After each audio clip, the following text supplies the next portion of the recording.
کہ جس بندے کو سب اچھا کہے وہ اندر آدمی اچھا نہیں ہو سکتا. کیوں جانتے ہیں؟ کیونکہ جو جس کے منہ پر جاتا ہے اس جیسی کہے گا تو سب کا ہی اچھا ہوگا نا. میں نے کہا مجھے بھی سب اچھا نہیں کہتے, مجھے بھی اچھا نہیں کہتے, میرے والے بھی کمی ہوتے نا. بہت سے لوگ برا بھلا کہتے ہیں, میں کہتے رہو اس سے فرق نہیں پڑتا. لیکن نبی نے فرمایا حق گو کے سب برابر کبھی ساتھ نہیں ہو سکتے, کیونکہ جب وہ حق بات کہے گا تو کوئی نہ کوئی اس کے زمرے میں ضرور داخل ہو جائے گا, اور جب زمرے میں داخل ہوگا, جب اس کے خلاف ہوگا تو وہ اس کی مخالفت ضرور کرے گا. عزیزان گرامی اس لیے یاد رکھیں, ہم اہل بیت سے محبت کرتے ہیں, اور اتنی یاد رکھیں میں بار بار بتایا کہ اہل بیت کی محبت ہم پر ایسے ہی فرض ہے جیسے نماز ہم پر فرض ہے. سمجھ گئے؟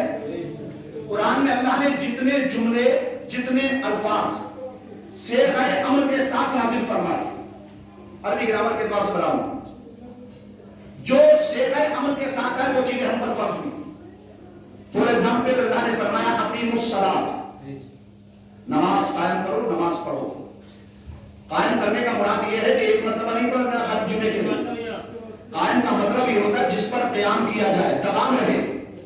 نماز قائم کرو. رب فرماتا ہے وآتوا الزکاۃ, زکات ادا کرو.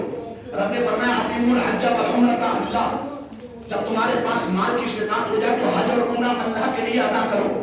عزیزان گرامی یہ سارے صیغہ امر ہیں, ان سے جو چیزیں آئی اللہ نے وہ ہم پر فرض فرما دی. نماز ہم پر فرض ہے, حج پر روزہ فرض ہے, حج ہم پر فرض ہوا مال کے ساتھ, زکات ہم پر فرض ہوئی مال کے ساتھ. لیکن عزیزان گرامی اللہ نے قرآن میں ارشاد فرمایا قل لا اسألکم علیہ اجرا الا المودۃ فی القربى, اے حبیب آپ کہیے لوگوں سے کہ میں نے دنیا کی ساری نعمتیں ان کو آپ کے صدقے میں عطا فرمائی ہیں, اور ان ساری نعمتوں کا بدلہ یہ ہوگا کہ تم حسین کے غلام ہو جاؤ. اہل بیت سے محبت کر لو, اگر تم نے ان سے محبت کر لی تمہاری دنیا بھی کامیاب ہے, تمہاری آخرت بھی کامیاب ہے. حضرات محترم یہاں ایک اعتراض آ جاتا ہے کہ اہل بیت سے محبت کی جہاں تک بات ہے تو ہم سے زیادہ تو اہل تشیع کرتے ہیں. بہت سے لوگ لا علمی کی بنا پر یہ سوال کرتے ہیں. اہل تشیع جانتے ہیں نا, ارے شیعہ رافضی وہ کیا کرتے ہیں, محرم آئے کالے کپڑے پہن لیے, اس کے بعد میں اپنے جسموں کو کوٹ رہے ہیں, خون کچر ہو رہا ہے, ماتم ہو رہا ہے, پوچھتے ہیں یا حسین ہم نہ تھے. میں نے کہا تم ہوتے تو کیا گھاس چھین لیتے, تمہاری ضرورت ہی کافی. اگر حسین کو ہی کاٹنا ہوتا تو 22,000 کے 22 لاکھ ہوتے تو حسین کی حیدر کے سامنے, تلوار حیدی کے سامنے کوئی اوقات نہیں رکھتے تھے. میں نے کہا اس حسین کو اپنی شہادت دے کر اسلام کی عظمت کو بچانا تھا, اس لیے حسین کی تلوار تو اللہ کی طرف سے روکی ہوئی تھی نا, ورنہ حسین اگر تنہا بھی ہوتے تو یہ ہمارا عقیدہ ہے کہ ان رگوں میں حیدر کرار کا خون تھا, اس تلوار کا سامنا کوئی کیسے کر سکتا ہے. 22,000 جہنمی یزیدی تو کیا, اگر وہ 22 لاکھ آ جاتے تب بھی ان کی کوئی اوقات نہیں تھی. لیکن حضرات محترم اہل تشیع کہتے ہیں حسین ہم نہ تھے. میں نے کہا تو نہیں تھا, تو تھا, بلکہ قتل کرنے والا بھی تو ہی تھا. بھائی کون تھے کوفہ میں, کون تھے کوفہ میں بتائیے, آپ بتائیے, آپ کو پتا ہے؟ کوفہ والے سارے شیعہ ہی تھے جن کو شیعان علی کہا جاتا ہے. حضرت علی کا دارالخلافہ کوفہ ہی تھا نا, حضرت علی کو شہید کیا گیا کوفہ میں.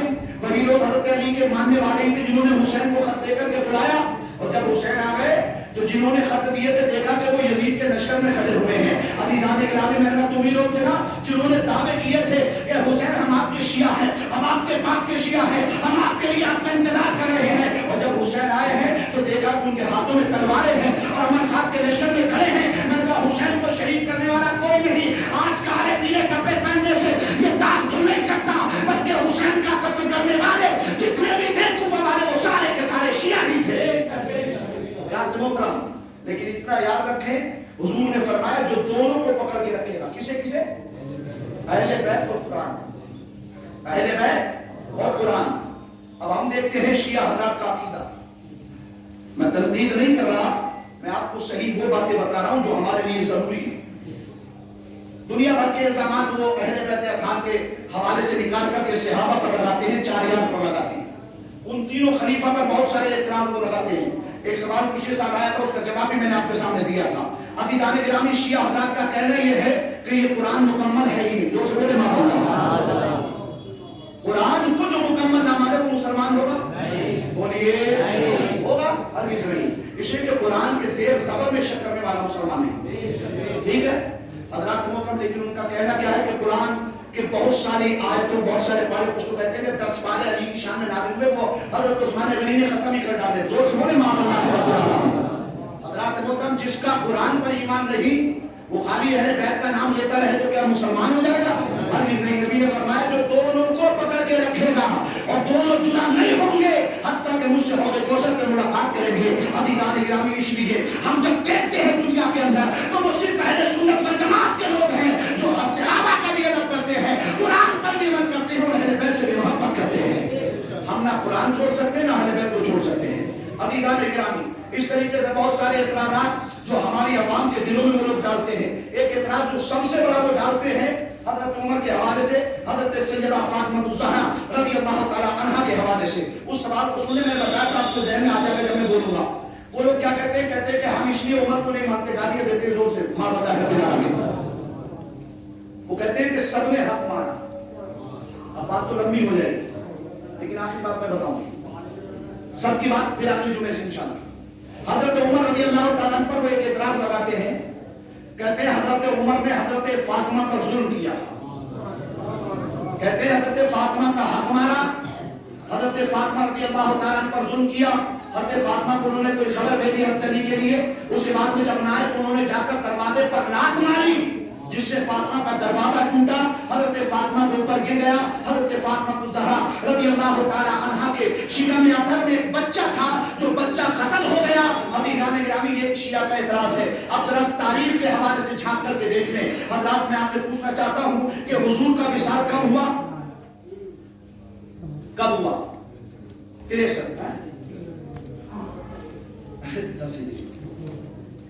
ہو گئی. سرکار کے وصال کے بعد حضرت فاطمہ کا وصال کتنے دن بعد ہوا؟ 6 مہینے بعد. اور حضور کے بعد خلیفہ کون بنا؟ بولے حضرت سیدنا ابو بکر صدیق. کتنے سال خلافت کی؟ 2 سال 4 مہینے کچھ دن. ٹھیک ہے, کتنے دن؟ اب حضرت فاطمہ کا وصال تو پہلے ہی ہو گیا نا 6 مہینے بعد. اب اس کے بعد حضرت عمر خلیفہ بنتے ہیں. اب عمر کی خلافت کا دور آیا. حضرت فاطمہ کو وصال کیے ہوئے تقریباً 1.5 سال سے زمانہ گزر چکا ہے. اب ان اندھوں سے یہ پوچھا جائے کہ بے اندھو تمہیں یہ تو دیکھنا چاہیے تھا کہ تم نے کہا کہ عمر نے اپنے دور خلافت میں حضرت فاطمہ کے دروازے کو توڑوایا, ان پر ظلم کیا, ان کے دروازے پر ناظمان کا دروازہ توڑ دیا. میں کہا یہ دیکھو کہ حضرت سیدنا فاطمہ الزہرا رضی اللہ تعالیٰ عنہ کا وصال ہی حضرت عمر ابو بکر کی خلافت میں ہو گیا. حضرت عمر جب خلیفہ بنے تو سیدہ فاطمہ دنیا میں ظاہری طور پر تھی نہیں. تو پھر یہ بتائیے کہ حضرت عمر نے دروازہ کہاں سے توڑا؟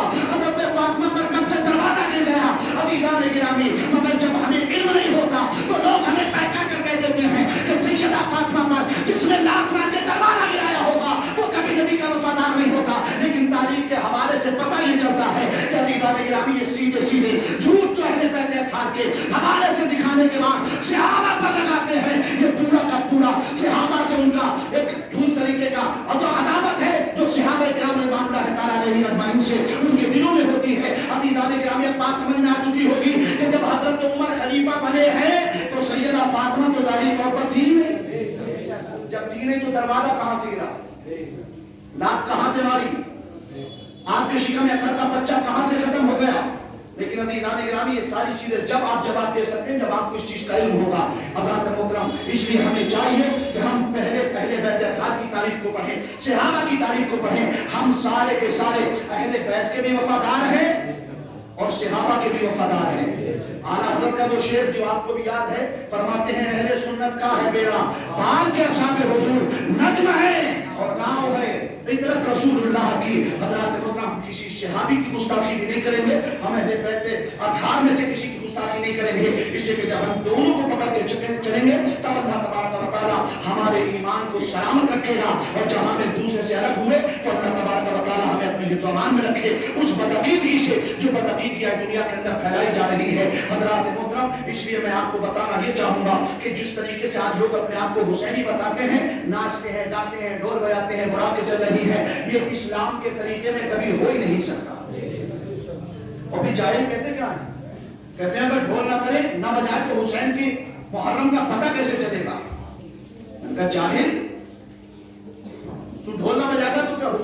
ذکر مٹ جائے گا. جن کی پاکی کا قرآن پاک کرتا ہے بیان. آیت تطہیر سے ظاہر ہے شان اہل بیت.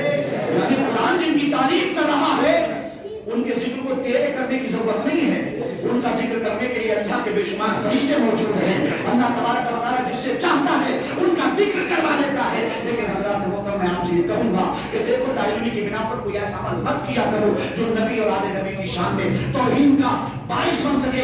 اللہ رب العزت ہمیں آپ کو سب کو عمل خیر کی توفیق عطا فرمائے. ہمیں اہل بیت کی سچی عقیدت عطا فرمائے. ہمیں حسین کے نام پر جان و مال قربان کرنے کا جذبہ عطا فرمائے. آمین. وآخر دعوانا الحمدللہ رب العالمین. السلام.